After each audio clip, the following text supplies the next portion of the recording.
आदरणीय दर्शकवृन्द नमस्कार। शेयरमन च्यानलमा यहाँलाई स्वागत छ। आज पनि हामी विशेष भिडियो लिएर उपस्थित भइसकेका छौँ।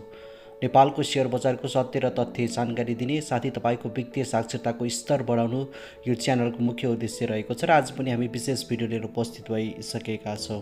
कुनै पनि कम्पनीमा लगानी गर्नुभन्दा अगाडि एकपटक मात्र भए पनि उक्त कम्पनीको वित्तीय विवरण एकचोटि पढ्नुपर्ने हुन्छ भन्ने सिद्धान्तलाई आधार मानि हामीले यो भिडियो तयार पारेका छौँ भने सानिमा ब्याङ्क लिमिटेडको आर्थिक वर्ष 82-83 को चैत मसान्तसम्मको वित्तीय विवरणको जानकारी लिएर उपस्थित भइसकेका छौँ।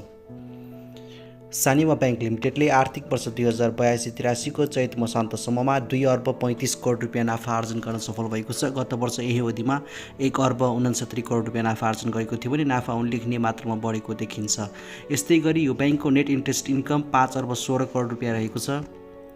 गत वर्ष 4 अर्ब 28 करोड रुपियाँ रहेको थियो भने नेट अपरेटिभ इन्कम 5 अर्ब 91 करोड रुपियाँ रहेको छ। गत वर्ष 4 अर्ब 64 करोड रुपियाँ रहेको थियो भने इम्पेयरमेन्ट चार्जेस भनेको नन पर्फर्मिङ लोनको लागि छुट्याइएको प्रोभिजन 1 अर्ब 36 करोड रुपियाँ रहेको छ। गत वर्ष 1 अर्ब 40 करोड रुपियाँ रहेको थियो। र त्यस्तै गरी यो ब्याङ्कको लोन एन्ड एडभान्स 1 खर्ब 91 अर्ब पुगेको छ। गत असार मसान्तमा 1 खर्ब 76 अर्ब रहेको थियो। त्यस्तै गरी डिपोजिट 2 खर्ब 33 अर्ब पुगेको छ। गत वर्षको असार मसान्तमा 2 खर्ब 23 अर्ब रुपियाँ रहेको थियो भने इन्भेस्टमेन्ट 29 अर्ब 50 करोड रुपियाँबाट बढेर 34 अर्ब 38 करोड रुपियाँ पुगेको छ भने यो ब्याङ्कले perpetual non cumulative preference share 2 अर्बको जारी गरेको कारणले गर्दाखेरि यो वर्ष 2 अर्बको नन क्युमुलेटिभ प्रिफरेन्स सेयर रहेको छ। त्यस्तै गरी सेयर क्यापिटल 13 अर्ब 58 करोड रुपियाँ रहेको छ। गत वर्ष पनि यही नै रहेको थियो। त्यस्तै गरी रिटेन अर्निङ 2 अर्ब 14 करोड रुपियाँ रहेको छ।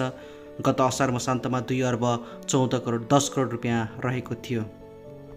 त्यस्तै गरी रिजर्भमा 8 अर्ब 66 करोड रुपियाँ रहेको छ।